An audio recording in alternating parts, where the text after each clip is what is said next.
Rosewater is commonly used as a skin toner. It balances the skin's pH and improves circulation. It helps soothe irritated skin and fight infections. It can also heal acne scars and other marks on the skin.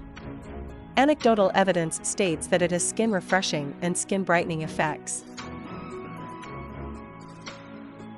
Today in this video, I will share how to use rose water for glass skin. You will need 2 tablespoons rose water, 1 teaspoon lemon juice or 5 to 6 drops olive oil.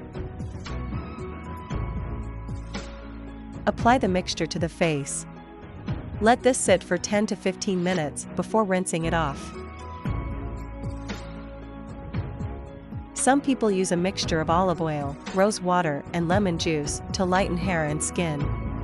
Lemon juice isn't a true skin bleach, though it contains antioxidants that may help relieve skin damage that causes dark spots.